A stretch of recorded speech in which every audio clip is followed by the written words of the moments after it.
आज जेवणात वांगे, मटार आणि शेवग्याच्या शेंगाची चविष्ट भाजी बनवली आहे. घरगुती चवीची मराठी स्टाईल वांगे, मटार आणि शेवग्याच्या शेंगांची भाजी. अहो, कुठल्या मराठी माणसाला वांगे, मटार, शेवग्याच्या शेंगाची भाजी आवडत नाही? बटाटा, शेकटाची शेंग, ग्रेव्ही भाजी खूप छान लागते. या भाजीसाठी टमाटर, कांदा अशा वाटण्याची काहीच गरज नसते. आता सोपं घरातलं सामान वापरून देखील ही भाजी बनते. ज्या भाज्या आहेत त्या अशाही छान होतात. माझ्या मते पारंपरिक ज्या भाज्या असतात त्यांना काही वाटण नाही केलं तरी थोडक्यात साध्या घरातल्या मसाल्यातही होतात. या रेसिपीसाठी मी जवळपास 2 वांगी, शेकटाची शेंग घेऊन त्याचे मोठे तुकडे घेतले आहेत.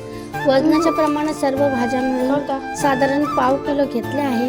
पुढे या रेसिपीसाठी मी 1 बटाटा घेऊन त्याचे तुकडे करून घेतले आहेत. पाव किलो भाज्यांसाठी इथे मी 2 मध्यम आकाराचे बटाटे घेतले आहेत. तुम्हाला हवं असेल तर बटाट्याचा साल न काढता सुद्धा वापरू शकता. आता चालेल तर आपण एक साधी सोपी फोडणी करून घेऊया. त्यासाठी कढईत 2 चमचे खोबऱ्याचा कीस, अद्रक लसूण पेस्ट, धनेपूड आणि जिरा मोहरी नंतर घालूया. तर आता भाजीसाठी फोडणीत आधी तेल टाकलं होतं पण थोडं कमी वाटते म्हणून अजून थोडं तेल घातलंय. शेंगदाण्याचं तेल आरोग्यासाठीही चांगलं मानलं जातं. यात चांगले फॅट्स असतात आणि भाजीला छान सुगंध चव येते. घाण्याचं कोल्ड प्रेशर शेंगदाणा तेल जास्त नॅचरल आणि केमिकल फ्री मानलं जातं. या भाजीला वाटण जरी जास्त नसले तरी थोडं तेल आपण वापरतो. या भाजीसाठी आपण रोजच्या तुलनेत थोडंसं एक प्रकार म्हणजे वांग, टमाटर आणि शेकटाच्या शेंगाची ग्रेव्ही. फोडणीत मोहरी आणि जिरं घालून ते छान तडतडू द्या. आणि आता इथे मी 2 tablespoon readymade Suhana butter paneer masala घातला आहे. आता हे मिश्रण आपण मंद गॅसवर 1-2 मिनिटं शिजू देऊया. साधारण 3 मिनिटं आपण हे मिश्रण छान परतून घेतलं आहे. आता यात पाव चमचा हळद घालूया. यात सोबत थोडीशी लाल तिखट घालूया. भाजीला छान रंग आणि चव यावी म्हणून यात अर्धा चमचा मिरची पावडर घातली आहे. सगळं छान मिक्स करून घेतल्यानंतर थोड्या वेळासाठी गॅस मोठा करूया. आता या मिश्रणात फोडी घालून घेऊया. आता बटाट्याच्या फोडी घालून हे सगळं पुन्हा एकदा छान मिक्स करून घेऊया. बटाटा यामध्ये मिक्स करून घेतला आहे. मिक्स करून घेतल्याने आता यात थोडंसं मीठ घालूया. आता झाकण ठेवून याला 2 ते 3 मिनिटं वाफ देऊया.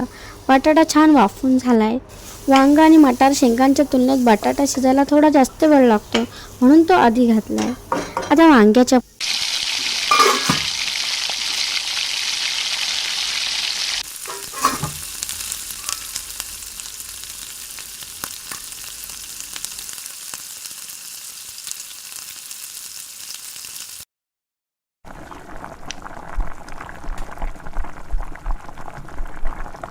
फोडी आणि मटार शेंगा या मिश्रणावर घालूया. उरलेले मीठ घातलं.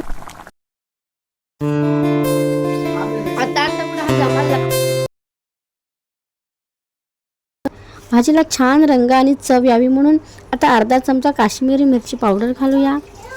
आधीच घरची मिरची पावडर घातली आहे. भाजीला चव वाढवण्यासाठी अर्धा चमचा गरम मसालाही आता घालूया. तिखट जास्त असल्यास फक्त थोडंसं घालणं पुरेसे आहे. भाजी छान लागेल. साधारण 2 मिनिटात आपण हे सगळं छान परतून घेतलं आहे. थोडीशी ग्रेव्ही हवी असल्यास गरम पाणी घालून छान मिक्स करूया. जर असा जास्त हवा असेल तर तुम्ही थोडंसं अधिक पाणी घालू शकता. आता छान मिसळून घेऊया. मिश्रण झाकून बटाटा शिजेपर्यंत शिजू द्या.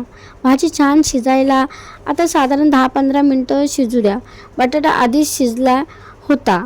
आता वांग, मटार आणि शेकटाची शेंग सोबत छान शिजला आहे. मिक्सर सोबत छान शिजला आहे. शिजवण्याची वेळ तुम्हाला जशी आवडेल तशी ठेवू शकता. भाजी तयार झाली आहे. आता बटाटा मऊ शिजला आहे की नाही ते तपासून पाहूया. भाजी शिजली आहे त्यामुळे गॅस बंद करूया. मस्त, हे बघा भाजी छान तयार झाली आहे. वाटण न घालता सुद्धा ही भाजी छान तयार होते. आता बनवलेली वांग, मटार, शेवगा आणि बटाट्याची भाजी तयार आहे. गरमागरम सर्व करा. करायला सोपी आहे आणि कधीही सहज बनवता येईल. हो, भाजी मसालेदार नाही, अगदी साधी आहे. भाजी साधा भात, चपाती, भाकरीसोबत सर्व केल्यास खूपच छान लागते. व्हिडिओ आवडला असेल तर लाईक करा. पुन्हा भेटूया नवीन व्हिडिओसह. तर धन्यवाद.